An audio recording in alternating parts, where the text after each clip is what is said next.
Aigues-Mortes, en occitan. Aigues-Mortes est une commune française, située dans la pointe sud du département du Gard, en région Occitanie. Ses habitants s'appellent les Aigues-Mortais, Aigues-Mortaises et Aigues-Mortanques en occitan.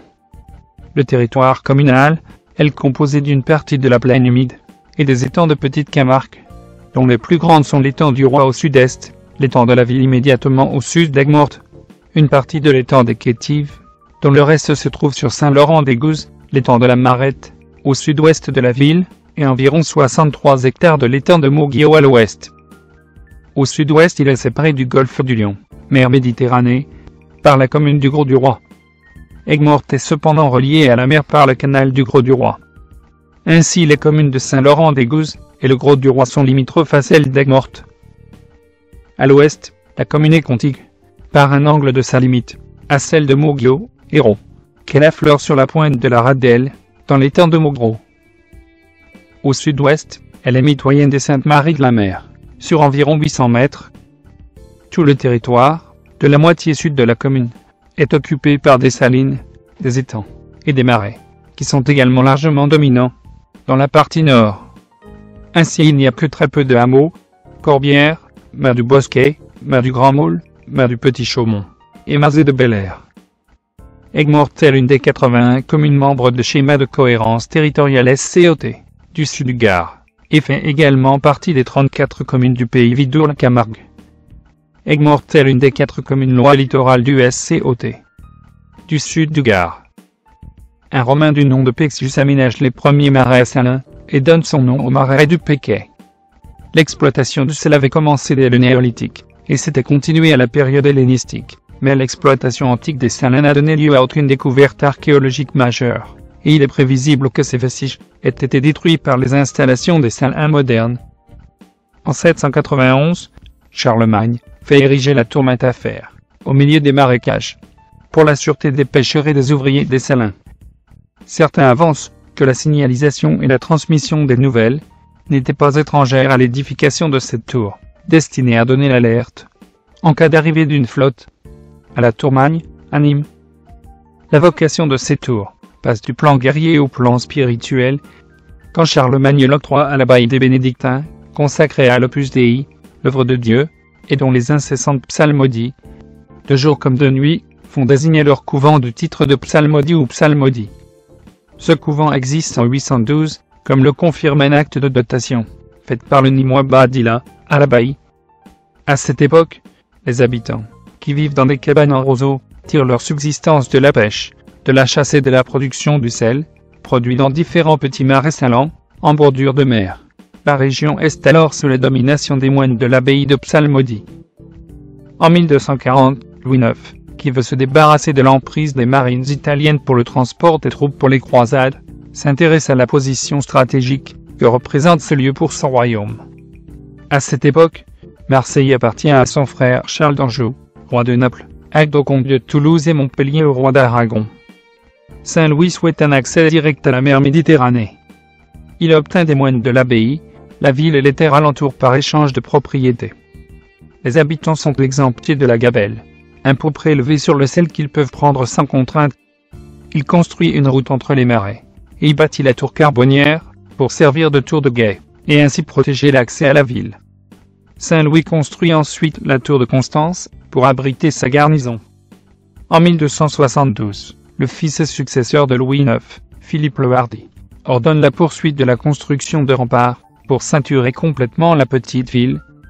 Les travaux ne s'achèveront que 30 ans plus tard, grâce à Philippe le Bel. C'est de cette ville que Louis IX part par 2 fois pour les croisades, la 7e croisade, en 1248, et la 8e croisade, en 1270, pour Tunis, où il meurt de dysenterie. 1270 constitue à tort, pour beaucoup d'historiens, la dernière étape d'un processus engagé à la fin du XIe siècle. Le jugement est hâtif, car le transfert de croisés, ou de mercenaires à partir du port d'Aigues-Mortes, a continué. L'ordonnance donnée en 1275 au chevalier Guillaume de Roussillon, par Philippe III le Hardi, et le pape Grégoire X, après le concile de Lyon de 1274, en guise de renfort à Saint-Jean d'Acre en Orient, démontre que l'activité maritime y perdure toujours, en vue d'une 9e croisade, qui n'aura jamais lieu. De ce fait de 1270, découle la croyance populaire voulant que la mer atteigne Aigues-Mortes à cette époque. En fait, comme le confirment les études de l'ingénieur Charles-Léon Dombre, l'ensemble du port d'Aigues-Mortes comprenait le port proprement dit, qui se trouvait dans l'étang de la Marette, le canal Vielle et le Gros-Louis, le canal Vielle étant le chenal d'accès à la mer. C'est approximativement sur le Gros-Louis qu'est construite aujourd'hui la Grande Motte. Au début du XIVe siècle, Philippe le Bel utilisa le site fortifié pour y incarcérer les Templiers. Entre le 8 et le 11 novembre 1307, 45 d'entre eux furent mis à la question, reconnus coupables et retenus prisonniers dans la tour de Constance. Aigues-Mortes conservait encore ses privilèges, accordés par les rois.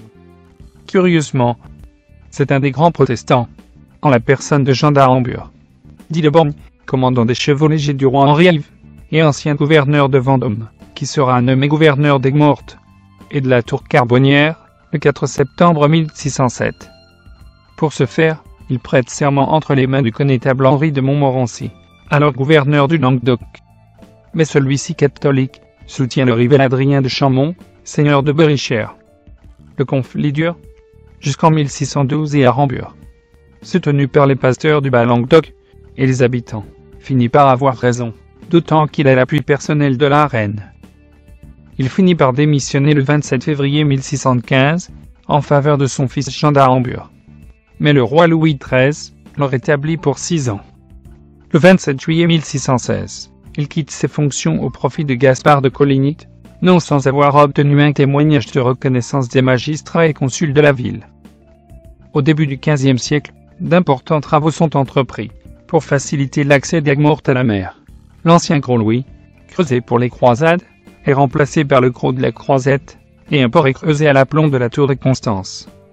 Celui-ci perd son importance dès 1481, lorsque la Provence et Marseille sont rattachées au royaume de France. Seule l'exploitation du sel du marais de Péquet, incite François Ier, en 1532, à faire relier les salins d'Aigues-Mortes à la mer. Mais ce chenal, dit Gros Henri, s'ensable à son tour. L'ouverture, en 1752, du Gros du Roi résout pour un temps le problème. Celui-ci trouve enfin une solution, en 1806, en transformant Aigues-Mortes en port fluvial grâce au canal du Rhône à 7, qui débouche dans l'étang de Thau, dans la partie territoriale frontinianaise. Pendant la Révolution française, la ville est appelée Port Pelletier. À cette époque, le port a failli disparaître, en raison d'un envasement, induit par l'intensification du labour dans le bassin versant, contemporain d'une reprise des défrichements des bois et forêts, à la suite de l'abolition des privilèges. Le recul du couvert boisé a favorisé l'érosion des sols, et par suite un apport plus important d'alluvions, qui se déposent dans les ports de la région. Ainsi, en 1804, le préfet M. de Barrande-Père écrivait-il, dans un rapport, que les côtes de ce département sont plus exposées aux atterrissements. Le port de Maglone et d'Aigues-Mortes, et le vieux port de cette n'ont plus d'existence, que dans l'histoire alerte-t-il, un désir immodéré de recueillir, a multiplié ces défrichements depuis 1790. L'avidité de jouir a dévoré en peu d'années la ressource de l'avenir. Des montagnes, ouvertes par la charrue, n'ont montré bientôt qu'un roc nu et stérile. Chaque sillon est devenu un ravin. La terre végétale, entraînée par les orages, a été portée dans les rivières, et de l'aide dans les parties inférieures. Elle sert chaque jour à l'atterrissement des parties les plus basses et les plus marécageuses. Massacre des Italiens d'Aigues-Mortes, août 1893. La Compagnie des Salins du Midi lance à l'été 1893 le recrutement des ouvriers pour le battage et le levage du sel. L'embauche est en réduction en raison de la crise économique que connaît l'Europe, alors que la perspective de trouver un emploi saisonnier a attiré, cette année-là, un plus grand nombre d'ouvriers. Ceux-ci se partagent en 3 catégories surnommées les Ardéchois, paysans, pas forcément originaires d'Ardèche, qui laissent leur terre au temps de la saison. Le Piémontais composé d'Italiens originaires de tout le nord de l'Italie, et recrutés sur place par des chefs d'équipe, les chefs d'école, et le trimar composé en partie de vagabonds. En raison du recrutement, opéré par la Compagnie des Salins du Midi, les chefs de col sont contraints de composer des équipes, comprenant des Français et des Italiens. Dès le début de la matinée du 16 août, une rixe éclate entre les deux communautés, qui se transforme rapidement en lutte d'honneur. Cette lutte est parfois considérée comme le déclencheur du plus grand pogrom de l'histoire contemporaine de la France, représenté dans les journaux de l'époque, comme Le Monde Illustré. Malgré l'intervention du juge de paix et des gendarmes, la situation dégénère rapidement. Certains trimards rejoignent Aigues-Mortes et y affirment que des Italiens ont tué des Aigues-Mortais, ce qui fait grossir le rang de la population et des personnes qui n'ont pas réussi à se faire embaucher. Un groupe d'Italiens est alors attaqué et doit se réfugier dans une boulangerie que les émeutiers veulent incendier. Le préfet fait appel à la troupe vers 4 h du matin. Celle-ci n'arrive sur les lieux qu'à 18 h, après le drame. Dès le début de la matinée, la situation s'envenime. Les émeutiers se rendent dans les salins de Péquet, où se trouve le plus grand nombre d'Italiens, que le capitaine des gendarmes Cablet essaie de protéger en promettant aux émeutiers de chasser les Italiens, une fois raccompagnés à la gare d'Aigues-Mortes. C'est durant le trajet que les Italiens assaillis par les émeutiers sont massacrés par une foule que les gendarmes ne réussissent pas à contenir. Il y a 7 morts et une cinquantaine de blessés, dont certains conserveront des séquelles à vie, ce qui constitue le plus grand massacre d'immigrés de l'histoire contemporaine de la France, mais aussi l'un des plus grands scandales de son histoire judiciaire, puisqu'aucune condamnation ne sera jamais prononcée.